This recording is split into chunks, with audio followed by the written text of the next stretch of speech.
सूरज डूबे ज्यादा वक्त नहीं हुआ था, फिर भी पहाड़ों पर अजीब सा अंधेरा फैल चुका था और टेढ़े मेढ़े रास्ते पर एक जर्जर ऑटो धीमी रफ्तार से रेंग रहा था, जिसकी हेडलाइट धुंध को चीर नहीं पा रही थी। पीछे बैठी तारा चुपचाप बाहर देख रही थी, जहां धुंध में पेड़ पत्थर साए जैसे लग रहे थे और ठंडी हवा के बीच सफर बेवजह भारी महसूस हो रहा था। तभी ऑटो अचानक झटके के साथ रुक गया और उस गहरी खामोशी में तारा की सांसें साफ सुनाई देने लगी। ड्राइवर ने अचानक पीछे की ओर नजर डाली। उसके चेहरे पर फैली घबराहट छिपाई नहीं छिप रही थी। उंगलियां हैंडल पर जमी हुई थी, जैसे छोड़ते ही कुछ अनहोनी हो जाएगी। बहन जी, मुझे माफ कर दीजिए, लेकिन इससे आगे मैं नहीं जा सकता। सूरज ढलते ही इस जंगल का रास्ता बदल जाता है। यहाँ रात में किसी का आना जाना ठीक नहीं माना जाता। कई बार लोग गए हैं और लौटकर नहीं आए। मेरा ऑटो भी आगे बढ़ने से जैसे डर रहा है। आप चाहें तो यहीं उतर जाइए, क्योंकि इससे आगे जाना मेरे बस की बात नहीं है। भैया, आप यहीं क्यों रोक रहे हैं? लोगों ने तो कहा था कि गांव अभी 3 किलोमीटर दूर है। मैं अकेली हूँ, चारों तरफ जंगल है, धुंध और अंधेरा फैल चुका है। इतनी रात में यहाँ उतरना मेरे लिए ठीक नहीं है। अगर कोई रास्ता है तो मुझे आगे तक छोड़ दीजिए, मैं आपसे विनती करती हूँ। इस सन्नाटे में खड़े रहना भी मुझे अजीब सा डराने लगा है। अब उसके चेहरे पर फैली दहशत साफ दिख रही थी। वह बिना कुछ बोले सामने की ओर संकेत करने लगा। उसकी निगाहों में नरमी नहीं थी, बल्कि ऐसा संदेश छुपा था जो आगे बढ़ने से मना कर रहा हो। अंधेरी घाटी, नाम सुनते ही लोग चौंक जाते हैं बहन जी। आप देख रही हैं ना सामने वो बड़ा सा पीपल का पेड़? बस वहीं से उस घाटी के गांव का रास्ता शुरू हो जाता है। दिन में भी कोई उधर जाने की हिम्मत नहीं करता, और आप रात में वहां जाने की बात कर रही हैं। मैं साफ कह देता हूँ, मैं उस तरफ बिल्कुल नहीं जाऊंगा। वहाँ कुछ ठीक नहीं है, तभी तो आज तक कोई उधर जाना नहीं चाहता। लेकिन भैया, आपने खुद कहा कि गांव अभी 3 किलोमीटर दूर है। क्या मैं इतनी दूर अकेले पैदल चलूं? अगर रास्ता इतना ही खतरनाक है तो लोग वहाँ रहते कैसे हैं? आखिर आपको इतना डर क्यों लग रहा है? क्या वहाँ पहले कभी कुछ हुआ है, या आपने किसी को वहाँ छोड़कर कुछ अजीब होते देखा है? डर की वजह तो बताइए। यूं बिना कारण मुझे जंगल में उतार देना तो सही नहीं है। बहन जी, अगर आगे सिर्फ सुनसान रास्ता होता या जंगल का खतरा होता तो मैं चल भी देता। जंगल से हमें डर नहीं लगता, लेकिन वहाँ जो है वो जमीन पर नहीं रहता। दिन ढलते ही पानी के आसपास जाग जाता है। उसे रास्ता नहीं रोकता, उसे अंधेरा नहीं रोकता। जो भी आगे बढ़ा उसने पीछे मुड़कर नहीं देखा। इसलिए मुझसे मत कहिए कि मैं उस तरफ जाऊं। तारा ने खुद को समझाया कि या तो ड्राइवर बेवजह डर का माहौल बना रहा है, या फिर यह इस इलाके की पुरानी मान्यताएं हैं। उसने किसी तरह की तकरार से बचना बेहतर समझा। तारा ने अपना पर्स कंधे पर टांगा और चुपचाप ऑटो से उतर गई। ठीक है भैया, बहस का कोई फायदा नहीं है। अगर आप आगे नहीं जा सकते तो मैं खुद ही रास्ता देख लूंगी। शायद ये यहाँ की पुरानी बातें हों और डर को ज्यादा बढ़ा दिया गया हो। गांव पास ही होगा, मैं पैदल निकल जाती। ड्राइवर ने एक पल भी जाया नहीं किया। उसने ऑटो को तेजी से मोड़ा और ऐसे भागा जैसे यहाँ रुकना उसकी जान पर बना था। कुछ ही सेकंड में इंजन की आवाज धुंध और अंधेरे याग में घुलकर खत्म हो गई। अब उस सुनसान जगह पर सिर्फ तारा रह गई थी। सामने फैला घना जंगल और चारों ओर पसरा सन्नाटा इतना भारी था कि सांस लेना मुश्किल लगने लगा। ठंड शरीर में इस कदर उतर चुकी थी कि तारा के हाथ सुन्न पड़ने लगे। उसने अपने पर्स से टॉर्च निकाली और रोशनी करते हुए आगे बढ़ गई। रास्ता ऊबड़ खाबड़ था, झाड़ियों और कांटों से भरा। दोनों ओर आसमान को छूते पेड़ खड़े थे। हर कदम पर उसे महसूस हो रहा था कि कोई अनदेखी आहट उसके साथ साथ चल रही है। पत्तों की सरसराहट उसके कदमों की नकल कर रही थी। डर को काबू में रखने के लिए तारा धीमी आवाज में खुद से ही बातें करने लगी।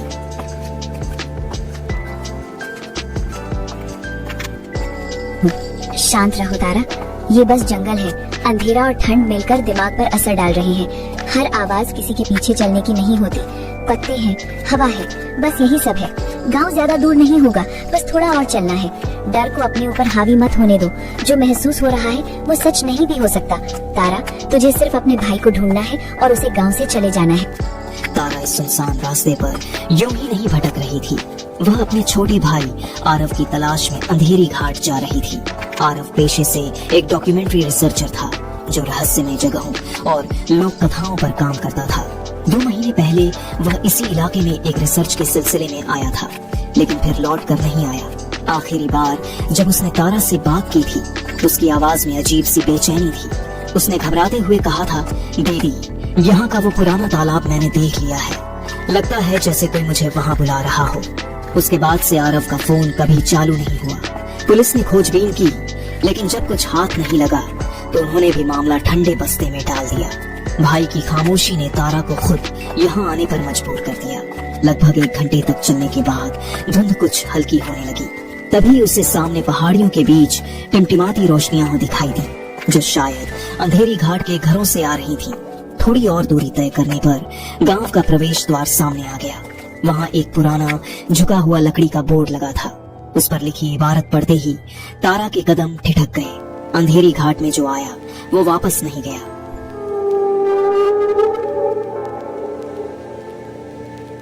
जैसे जैसे वह अंदर बढ़ी, हवा में एक सड़ी हुई सी गंध भर गई। गीली लकड़ी, पुराने फूल और नमी की भारी बदबू। गांव के घर मिट्टी से बने थे, हर दरवाजा अंदर से बंद। खिड़कियों से बस हल्की पीली रोशनी छन रही थी। गलियां बिल्कुल वीरान थी, न किसी इंसान की आवाज, न किसी जानवर की हलचल। घड़ी में शाम के 7:30 बज रहे थे, लेकिन माहौल ऐसा था मानो आधी रात गुजर चुकी हो।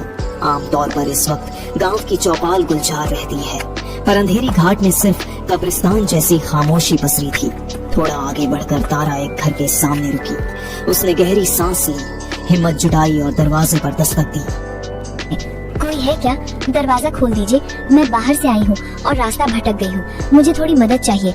मैं अपने भाई आरव को ढूंढ रही हूँ। वो कुछ समय पहले यहाँ रिसर्च के सिलसिले में आया था और फिर लौटकर नहीं गया। अगर आप उसके बारे में कुछ जानते हो तो कृपया मुझे बता दीजिए। मैं अकेली हूँ और यहाँ ज्यादा देर रुकना मेरे लिए मुश्किल हो रहा है। अंदर से कोई आवाज नहीं आई, फिर भी तारा को साफ एहसास हुआ कि दरवाजे के ठीक पीछे कोई मौजूद है, जो सांस थामे उसकी हर बात सुन रहा है। कोई भी बाहर नहीं आया। वह चुपचाप आगे बढ़ गई। कुछ कदम चलने के बाद उसे एक घर की चौखट पर झुकी हुई एक बुजुर्ग औरत बैठी दिखाई दी। तारा उसके पास पहुंची और धीरे से बोली, राम राम दादी, मेरा नाम तारा है। मैं बाहर से आई हूँ और चलते चलते यहाँ तक पहुँच गई। रास्ता लंबा और सुनसान है, रात भी काफी हो चुकी है। अकेले होने की वजह से आगे जाना ठीक नहीं लग रहा। अगर संभव हो तो क्या मुझे यहाँ कहीं रात भर रुकने की थोड़ी सी जगह मिल सकती है? बुजुर्ग औरत ने बहुत धीमे से चेहरा उठाया। उम्र ने उसके चेहरे पर गहरी लकीरें छोड़ दी थीं और उसकी नजरें दूधिया धुंध में डूबी हुई थी। उसने बिना पलक झपकाए तारा को ऐसे परखा मानो वह उसे नहीं बल्कि उसके इरादों को देख रही हो। बेटी, यहाँ से वापस चली जाओ। ये जगह इंसानों के रहने के लिए नहीं बनी है। जो यहाँ आया है वो चैन से नहीं रहा। रात गहराने से पहले लौट जाना ही समझदारी है, वरना ये घाटी किसी को नहीं छोड़ती है। दादी, मैं चाहकर भी वापस नहीं जा सकती। मेरा छोटा भाई आरव यहीं कहीं खो गया है और उसी की तलाश मुझे यहाँ तक ले आई है। 2 महीने से उसका कोई पता नहीं है। जब तक उसे ढूंढ नहीं लेती मैं लौट नहीं सकती, चाहे हालात जैसे भी क्यों ना। जैसे ही तारा ने अपने भाई आरव का जिक्र किया, उस नाम का असर तुरंत दिखा।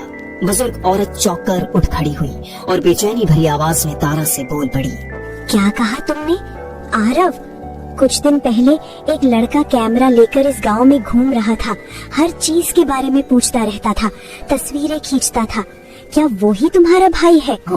हाँ दादी, वही मेरा भाई है। वही यहाँ रिसर्च के लिए आया था। प्लीज बताइए वो अब कहाँ है? क्या आप उसे जानते हैं या उसके बारे में कुछ जानती हैं? वह औरत घबराई हुई नजरों से इधर उधर झांकने लगी, मानो आसपास की खामोशी भी उसकी बातें पकड़ सकती हो। वो इस घाटी को समझना चाहता था। तुम्हारा भाई वही था। वो अंधेरी घाटी के तालाब की तस्वीर लेना चाहता था। मैंने उसे बहुत समझाया, कहा कि अमावस की रात है, उस पानी के पास मत जाना, लेकिन वो हंस पड़ा। बोला कि ये सब अंधविश्वास है। उसने मेरा मजाक उड़ाया, कैमरा उठाया और तालाब की ओर चला गया। उस तालाब का पानी साधारण नहीं है बेटी। वो किसी को डुबोता नहीं, बस चुपचाप शरीर की हर ताकत, हर सांस, हर गर्मी सोख लेता है। जो उसमें उतरता है वो बाहर वैसा नहीं निकलता, या निकलता ही नहीं। बेटी, वो तालाब पानी नहीं है, एक जिंदा चीज है। अंधेरी घाटी का तालाब रात के साथ जागता है, खासकर अमावस को, उसका पानी ऊपर से शांत दिखता है, लेकिन भीतर अंधेरा सांस लेता रहता है। जो वहाँ जाता है उसे पहले आवाजें सुनाई देती हैं, कभी अपने ही लोगों की, कभी ऐसी पुकार जो दिल के अंदर उतर जाती है। तुम्हारा भाई भी वही आवाज सुनकर खिंचा चला गया था। मैंने देखा था उसकी आंखों में अजीब चमक, जैसे तालाब ने उसे पहले ही अपना बना लिया हो। दादी, जब मेरा भाई वहाँ गया और फिर वापस नहीं आया, तो क्या किसी ने पुलिस को नहीं बताया? क्या कोई उसे ढूंढने नहीं आया? ऐसा कैसे हो सकता है कि कोई यूं ही गायब हो जाए? यहाँ कोई पुलिस नहीं आती बेटी। अंधेरी घाटी के मामलों से सब दूर रहते हैं। जो तालाब ने ले लिया उसे इंसानों का कानून नहीं छू सकता। यहाँ बस खामोशी बचती है और इंतजार। तारा को उसकी बातों पर भरोसा नहीं हुआ। उसे लगा कि उम्र के साथ उस औरत की समझ डगमगा गई है और वह बेवजह डर फैला रही है। अब उसकी आंखों से डर उतर चुका था और उसकी जगह एक गहरी बुझी सी उदासी तैर रही थी, जैसे उसने बहुत कुछ खो दिया हो और कहने को अब शब्द भी न बचे हो। जय, दादी, आपकी बातें अपनी जगह हैं, लेकिन मैं अनुमान के आधार पर फैसला नहीं कर सकती। अगर यहाँ कोई तालाब है तो कृपया उसका रास्ता बता दीजिए। मुझे वहाँ खुद जाकर देखना है। जब तक अपनी आँखों से सच नहीं देख लेती, मैं आगे नहीं बढ़ पाऊंगी। मैं अपने भाई को ढूंढने आई हूँ। बिटिया, गांव की पूर्व दिशा में ही अंधेरी घाटी का तालाब है, लेकिन आज वहाँ मत जाना। आज नमी ज्यादा है और नमी बढ़ते ही उस तालाब का पानी फैलने लगता है। रात में उसका मिजाज बदल जाता है। आज तुम यहीं मेरे पास रुक जाओ।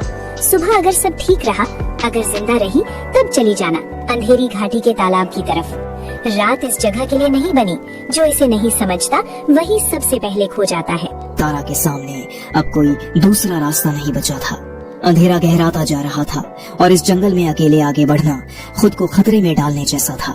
मजबूर होकर उसने उस बुजुर्ग औरत के साथ रुकने का फैसला कर लिया। दोनों साथ साथ उसके घर की ओर चल पड़ी।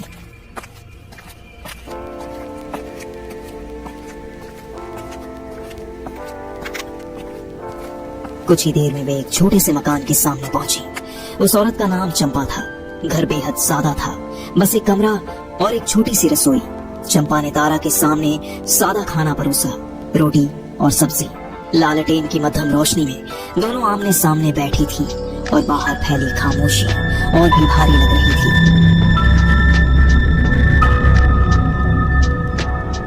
दादी माँ, आपने जिस काली घाटी तालाब का जिक्र किया, उसका असली किस्सा क्या है? मैं उसे समझना चाहती हूँ। आखिर ऐसा क्या हुआ था कि पूरा गांव उससे दूर रहने लगा? बिटिया, आज जो तालाब पानी काला और सड़ा हुआ दिखता है, वो पहले ऐसा नहीं था। बहुत बरस पहले उसका पानी सफेद कांच की तरह साफ हुआ करता था।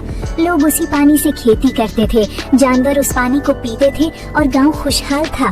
फिर अचानक सब बदल कैसे गया दादी माँ? एक साल बारिश बिल्कुल नहीं हुई, खेत सूख गए, कुएं खाली हो गए। तब गांव के तांत्रिक अघोरी नाथ ने कहा कि तालाब रुष्ट हो गया है और उसे बलि चाहिए। पहले जानवरों की बलि दी गई, लेकिन कुछ नहीं बदला। फिर उसने कहा अब मनुष्य की बलि चाहिए। मनुष्य की? गांव वाले मान गए। अंधविश्वास में डूबे लोग कुछ भी मान लेते हैं बिटिया।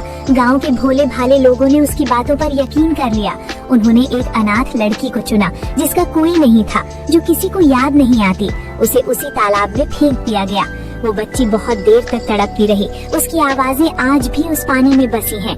और तभी तालाब का पानी काला हो गया।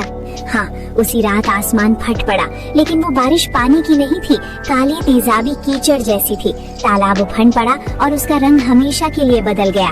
कहते हैं उस बच्ची की आत्मा उसी पानी में बंध गई। वो कभी बाहर नहीं जा सकी, आज भी अकेली है।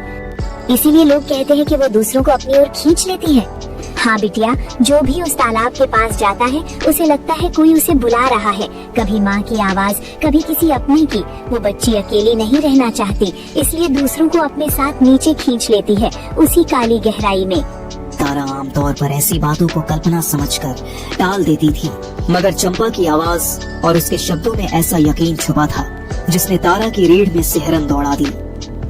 दादी माँ, मुझे अब भी लगता है कि ये सब अंधविश्वासों की बातें हैं। मेरा भाई समझदार है, हो सकता है वो किसी वजह से कहीं रुक गया हो। हर अनहोनी को इन कहानियों से जोड़ देना मुझे ठीक नहीं लगता। बेटी, तुम सब आज के जमाने के हो, पढ़े लिखे हो, इसलिए इन बातों पर भरोसा नहीं करते। हमने भी कभी नहीं किया था, जब तक अपनी आँखों से सब देख नहीं लिया।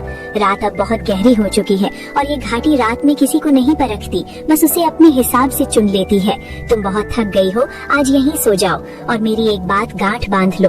अगर रात में दरवाजा खटखटाने की आवाज आए या कोई तुम्हें पुकारे तो दरवाजा मत खोलना। आवाज कैसी भी हो, किसी की भी लगे, चाहे वो तुम्हारे भाई की ही क्यों न हो, सुबह तक इंतजार करना, क्योंकि इस घर में रात को जो आवाजें आती हैं वे हमेशा वही नहीं होती जो लगती हैं। कुछ समय बाद थकान ने दोनों को अपनी गिरफ्त में ले लिया। आधी रात कब बीत गई तारा को पता ही नहीं चला। वह एक पुराने घिसे हुए लिहाफ में सिमटकर फर्श पर लेटी थी और गहरी नींद में डूब चुकी थी। बाहर अंधेरी घाट की रात बेचैन हो उठी थी। जंगल से आती अनजानी आवाजें हवा में घुलने लगी थी, मानो अंधेरा खुद कुछ होने का संकेत दे रहा हो, और ऐसा लग रहा था जैसे यह रात चुप नहीं रहेगी। रात काफी ढल चुकी थी और घर के भीतर सब कुछ शांत था।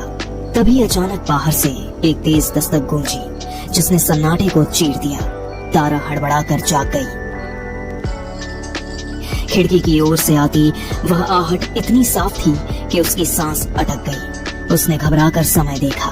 रात के ठीक 2 बज रहे थे। पास ही चारपाई पर चंपा गहरी नींद में डूबी हुई थी और उसके भारी खर्राटे कमरे में गूंज रहे थे। तारा धीरे से उठकर बैठ गई और उसका दिल जोर जोर से धड़क रहा था, जो जैसे किसी अनदेखे खतरे को पहले ही महसूस कर चुका हो। इतनी रात में ये दरवाजा कौन खटखटा रहा है? रात के 2 बजे हैं, इस वक्त कौन आ सकता है? तारा ने खुद को समझाने की कोशिश की कि शायद बाहर कोई जानवर भटक आया होगा, लेकिन उसी पल अंधेरे से एक आवाज उभरी, पहचानी हुई, फिर भी ऐसी जैसे किसी ने उसे जबरन दबा रखा हो। दीदी, दरवाजा खोल दो, मैं बाहर ही खड़ा हूँ। बहुत देर हो गई है, यहाँ ठंड असहनीय हो रही है। मेरे हाथ पांव सुन्न पड़ गए हैं, अब और खड़ा नहीं रहा जा रहा। दीदी, जल्दी खोलो। इस गांव में तो रात को कोई बाहर नहीं निकलता, फिर ये आवाज? तारा की रगों में जैसे ठंड दौड़ गई। यह आवाज उसे किसी अजनबी की नहीं लगी। यह तो वही जानी पहचानी पुकार थी, ठीक वैसी ही जैसी बचपन में आरव खेल से लौटकर दरवाजे पर खटखटाया करता था। वह घबराकर एक झटके में खड़ी हो गई और अनजाने डर के साथ खिड़की की ओर बढ़ने लगी।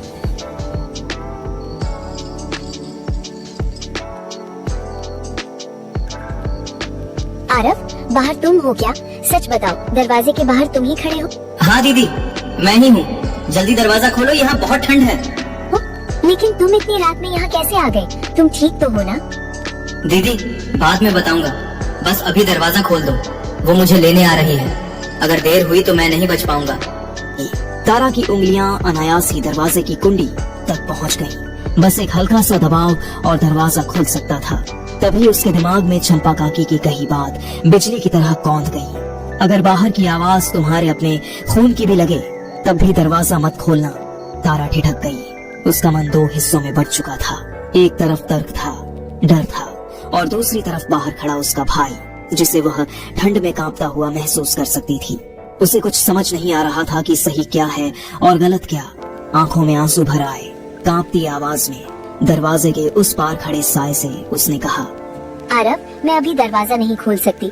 अगर तुम सच में बाहर हो तो पहले खिड़की के पास आओ, मुझे तुम्हारा चेहरा दिखाओ, तभी मुझे यकीन होगा।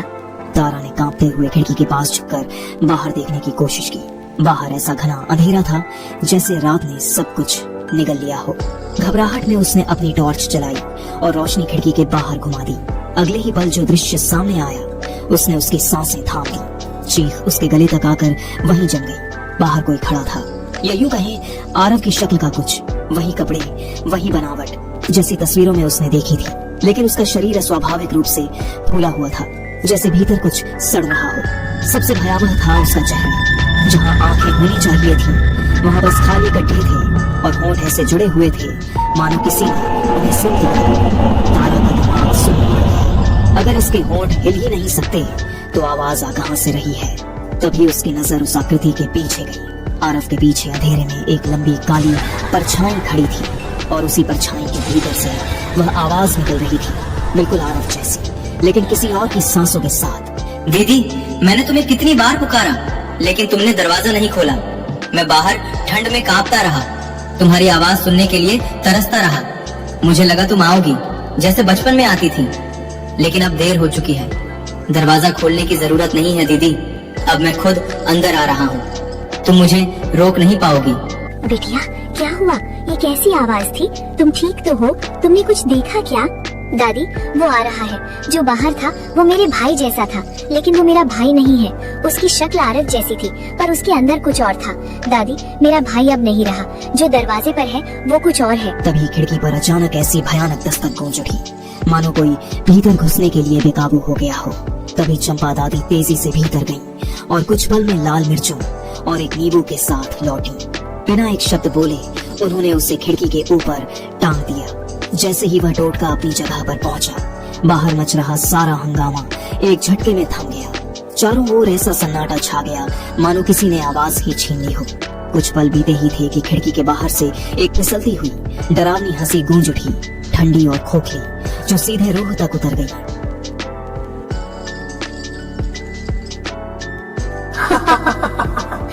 तारा, आज रात बच गई तू, लेकिन अंधेरी घाटी किसी को यूं ही नहीं छोड़ती। कल सूरज ढलेगा ना, तब मैं फिर आऊंगी। अंधेरी घाटी का पानी बहुत प्यासा है और उस प्यास को मिटाना मुझे आता है।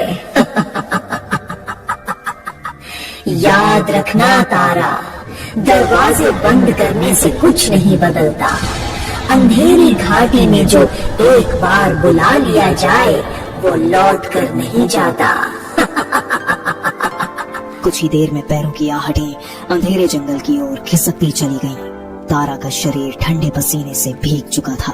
अब उसे साफ एहसास हो गया था कि वह यहाँ किसी मामूली सच्चाई की तलाश में नहीं पहुंची थी, बल्कि अंधेरी घाट के इस गांव में उसने अनजाने में अपनी ही किस्मत को चुनौती दे दी थी। दादी, ये सब क्या था? जो अभी अभी हुआ वो कौन थी? क्या वो सच में यहीं की कोई चीज है? बिटिया, वही थी, वही लड़की जो अंधेरी घाट के तालाब में रहती है। आज वो तुझे आजमाने आई थी। अब उसे पता चल गया है कि तू अपने भाई को लेने आई है, और जो एक बार उसकी नजर में आ गया उसे वो इतनी आसानी से नहीं छोड़ती। दादी, चाहे जो भी हो, मेरे भाई के शरीर के साथ अगर कुछ होने वाला है, उससे पहले मुझे अंधेरी घाट जाना ही होगा। मैं उसे ढूंढे बिना यहाँ से नहीं लौट सकती। बिटिया, तू यहाँ से चली जा, तू इसे नहीं जीत पाएगी। ये घाटी किसी को नहीं हराने देती। दादी, जीत हार मेरे हाथ में नहीं है, वो ऊपर वाले के हाथ में है। अगर मैं अपने भाई को यहाँ से जिंदा ले जा सकी तो समझूंगी कि उसने मुझे मौका दिया, और अगर नहीं तो जो होगा वो भी उसी की मर्जी होगी। जो कुछ भी हो, एक बार मुझे अंधेरी घाटी तालाब जाकर देखना ही होगा। ठीक है बिटिया, अब सुबह होने में ज्यादा देर नहीं है। उजाला होते ही हम अंधेरी घाट के तालाब की तरफ चलेंगे।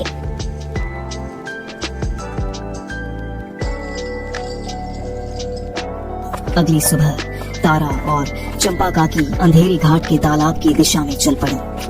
कुछ ही दूरी तय की थी कि रास्ता सघन जंगल में बदल गया।